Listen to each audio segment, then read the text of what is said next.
el baúl de nuestra historia. Como he dicho en la presentación, abrimos el baúl y seguimos paseando por la Villa y Corte, por nuestro Madrid, para irnos a conocer la historia, irnos hacia... No vamos de paseo, vamos a centrarnos en un punto muy específico del Madrid. Bueno, pero hasta allí vamos de paseo. Bueno, vamos a conocer el Palacio de Monteleón. Exactamente. Así es que ataca hábilmente. El Palacio de los Duques de Monteleón y Terranova es un título nobiliario que creó Carlos I para premiar a una familia. Monteleón y Terranova, ¿es todo un título? No, son dos distintos. Por eso creo Pero que... es que en aquella época los grandes de España tenían como una docena de títulos todos consecutivos. Pero Duque de Terranova existe ahora, yo creo que hay algo. Y también el de Monteleón. También. De hecho, hay dos duques de Monteleón. La rama italiana, que es la que, digamos, nos compromete en esta época, y una rama española que creó Alfonso XIII a finales del siglo XIX. O sea, que siguen existiendo. Pero esta familia, este palacio y esta familia que nos interesa, es una familia italiana, napolitana, los famosos Pignatelli, y casados con una rama de Aragón, que entre sus muchos títulos heredó el del marquesado del Valle de Oaxaca, que otorgó Carlos I a Hernán Cortés, con lo cual en teoría es descendiente, aunque muy colateral y lejano, de Hernán Cortés, porque de hecho sigue continuando el título de Valle de Oaxaca en su lista de títulos. El caso es que este palacio, que en realidad en el plano de Teixeira ya aparece no como palacio, sino como una casa grande, una casona en ese sitio, después de incluso se aprecia el primer perimetraje de la cerca de Madrid. Lo que hoy es la Plaza del 2 de Mayo, vamos a decirlo, parte ¿no? de la Plaza de Mayo, más o menos, sí, más esa o menos. zona. Ahora lo situamos. En aquella época, a final de 1690, que es cuando se hace el palacio del que he traído una primera imagen, pues ese solar ocupa desde la calle San Bernardo a San Andrés y desde la calle San José San Miguel hasta lo que ahora es Carranza. Es una finca enorme de 54.000 metros cuadrados, que para que la gente se entienda son como unos 5 campos de fútbol grandes, para que la gente se haga una idea. Ahí se construye, digamos, en la parte más cercana a San José San Miguel, un primer palacio de gusto renacentista, sobrio, a la par que elegante, que da frente a la calle San José San Miguel. ¿Qué ocurre en ese palacio? Pues en 1723 sufre un incendio. No sabemos si fortuito o provocado, porque a renglón seguido los duques de turno lo reconstruyen de manera totalmente distinta. Para empezar, lo giran 90 grados y ahora los frentes dan a la calle San Andrés y el posterior, con sus jardines, a la calle de Fuencarral. Y cuenta más en los romanos que este nuevo palacio es un palacio grande, 3 plantas, ni más ni menos, suntuoso en su interior, salones grandes, despejados, muy bien decorados y pintados, y que contaba con una escalera imperial impresionante, muy parecida, vamos, digna de un palacio real, como decía este hombre. Y ese palacio es el que, digamos, se encontraba o estaba durante el siglo XVIII. Yo tengo mi propia impresión sobre los dueños y sobre el destino de este palacio, porque leyendo el listado de duques y todo lo que es la genealogía de esta gente, te das cuenta de que es gente que nace en Nápoles o Palermo, se casa en Nápoles o Palermo y muere en Nápoles o Palermo. Y dice, ¿y esta gente cuándo estuvo en España? ¿Cuándo vino? ¿Cuándo se fue? ¿Cuándo estuvo? Porque todo el mundo da por sentado que esta gente vivía en España, pero es que no. Los Pignatelli. Y Aragón no hay constancia, yo no la he encontrado, de que estuvieran en España. Y es por eso que pienso que era un palacio que se alquilaba o que se dejaba a otros aristócratas, porque durante el siglo XVIII sí que consta que fue durante un tiempo hogar de los duques de Osuna, que fue hogar también de la reina viuda Isabel de Farnesio, y que, pues a saber cómo puede ser posible eso. Así que posiblemente no se lo cederían, no sea un palacio en el que él ¿no? viviera, en el que ellos vivieran de continuo. Y es por eso por lo cual yo creo que en su momento, en 1803, nuestro querido Manuel Godoy, príncipe de la paz, duque de Alcudia, generalísimo de los ejércitos y gran almirante de la Armada. Todo eso era Godoy. Que sí, cuanto más títulos y más rimomentos, más incompetentes y más torpes era la gente. Así que él lo tenía todo. O sea, Godoy era un incompetente. Totalmente. Bueno, algún día hablaremos de Godoy. Sí, bueno, cuando quieras. ¿O no merece la pena? Como sí, pues merece, claro que merece. El caso es que por real dicen las crónicas que los duques lo venden, pero lo que es real es que hay un real decreto, y cuando hay un real decreto por medio significa que te lo expropian. Así, malamente dicho. Y lo utiliza primero como museo de artillería, que sería el predecesor del Museo del Ejército, y como el palacio es grande y la finca es enorme, lo que hace es que el patio de armas de la entrada, junto con las caballerizas y almacenes, no es que lo convierta se usa como arsenal de artillería. Y cuando digo se usa es porque el arsenal no es más que un almacén, donde se guardan los cañones, las cureñas, la munición, los fusiles, y es de lo que se trata este arsenal. Mucho más cuando algo más que insistir que Madrid no era plaza artillera, que tenía muy poca dotación, por no decir ninguna, que solamente tenía importancia porque estaba el Estado Mayor de la Artillería en Madrid, como era lógico, y en sus oficinas el Departamento de Contabilidad donde curraba Pedro Velarde.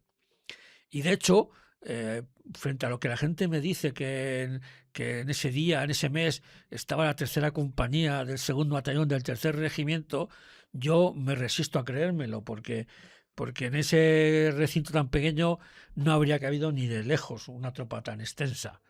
Y es más, cuando te repasas el listado de muertos de ese día, te encuentras nada más que 16 muertos y heridos artilleros de profesión, y además pertenecientes a compañías y batallones y regimientos muy distintos. Con lo cual, mi historia, mi argumento es que ese arsenal servía para guardar lo poco que había de piezas artilleras y para dar cobijo a aquellos soldados que estaban destacados, que estaban de permiso, de paso por Madrid, y se les concentraba en esa zona. Porque digo, no cabría ahí una compañía seguro, eso por descontado. O sea, que no era muy grande. No era nada grande. Si ves los mapas de la época, verás que no era nada grande. O sea, ahí no cabría ni de lejos una compañía de artillería, más luego todos los paisanos que entraron, más luego toda una compañía francesa. Eso habría sido... El metro no era punta. Así que es como la presencia de Daoiz. Daoiz está allí porque le ha tocado ese día. Todos los meses se cambiaba el oficial jefe del arsenal. Era un puesto rotatorio entre todos los regimientos de artillería de España. Y ese día, pues le tocó a Daoiz como le podía haber tocado a otros. O sea, le tocó estar como le pudo haber tocado a otros. O sea, estuvo en el momento inadecuado, en el sitio inadecuado. Y bueno, pues ya todos conocemos lo que pasó con el 2 de mayo en Monteleón. Y tras los combates y a cabo de la batalla, pues el palacio fue, como era normal y lógico, en nuestros queridos amigos y cultos franceses, fue saqueado. A conciencia, quedó olvidado, quedó todo en ruinas y prácticamente en desuso y hecho una piltrafilla, como decían. Y en 1844 un empresario catalán lo compró y montó ahí una fundición donde se hicieron las primeras máquinas de vapor en España, en esa fundición. De hecho, en las fotos que hay de la demolición del parque, se ve todavía salir una chimenea de la fundición grande. O sea, una cosa curiosa. ¿Qué ocurre? Que en las décadas de los 60 del siglo XIX, Madrid sufre una transformación.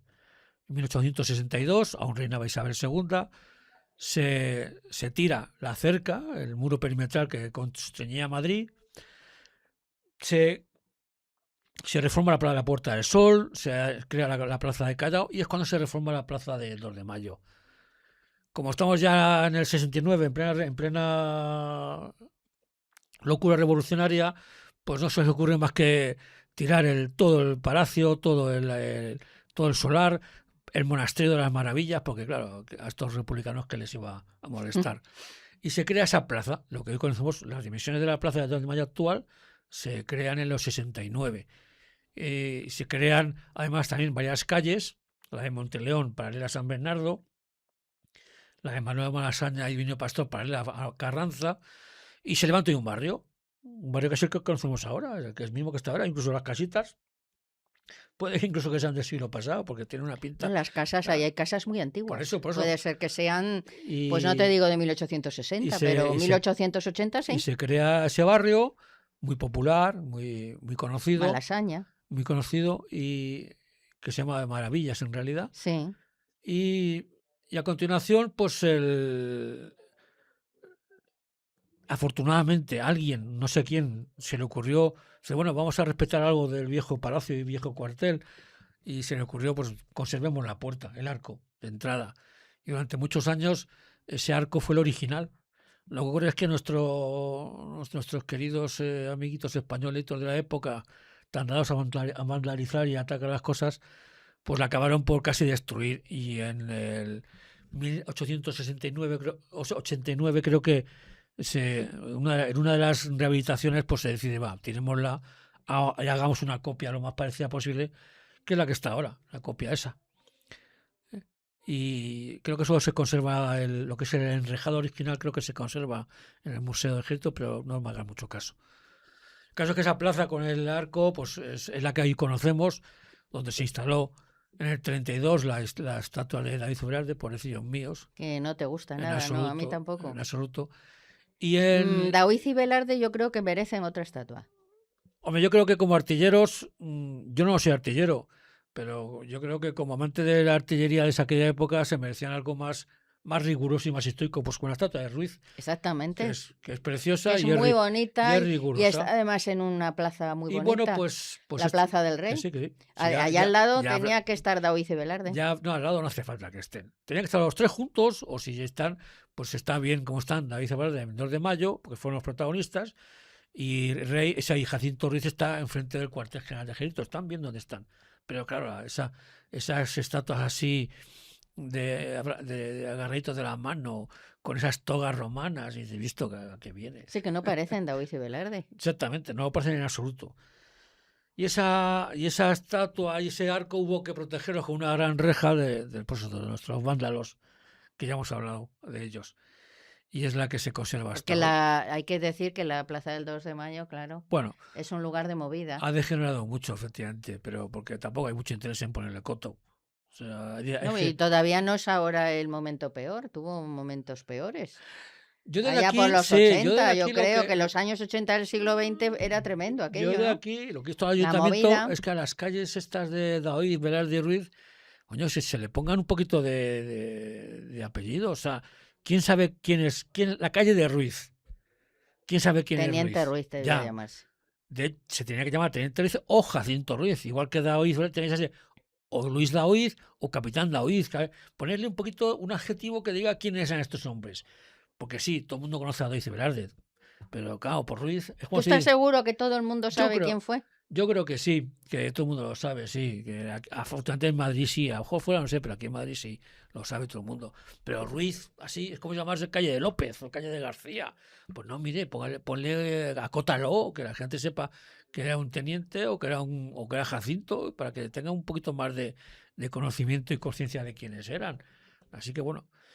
Y eso fue lo que quedó del palacio, nada. La historia del palacio de Montón. No quedó nada del palacio, ni el arsenal no era nada, era solamente un gran patio con unas caballerizas y un almacén.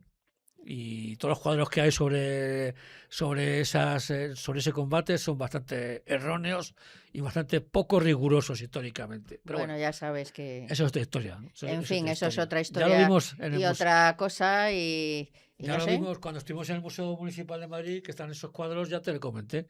No hay ni uno que tuviera un poquito de rigor histórico. Así es que, bueno, pues hoy aquí lo tenemos que dejar, ¿no? Tendremos que ir allí a ver el arco, no merece la pena. No merece la pena. No merece la pena. Bueno, pues aquí lo dejamos, nos iremos al Museo de Historia de Madrid, yo creo que mejor. Bueno, a mí me encanta sobre todo porque es el único sitio donde puedes ver cómo era ese Madrid en esa época, en esa maqueta. El único sitio. La maqueta así de Gil Palacio. Efectivamente. Que además, pues sí, nos cuenta cómo era Madrid, pues antes No, pero esa zona, porque hay otra zona de Madrid que como José I se la cargó, pero esa zona que en 1830 se mantenía igual que en 1808, es la única manera de verlo y conocerlo auténticamente, sí. Bueno, pues ya nos está poniendo sintonía, Eduardo. Y nada, pues hasta aquí. Esto se ha quedado de sí el tiempo. Sí. Así es que, oye, que paséis una semana estupenda, queridos oyentes. Y aquí nos volvemos a reencontrar la semana que viene. Sed muy felices. Y viva España. ¡Viva España!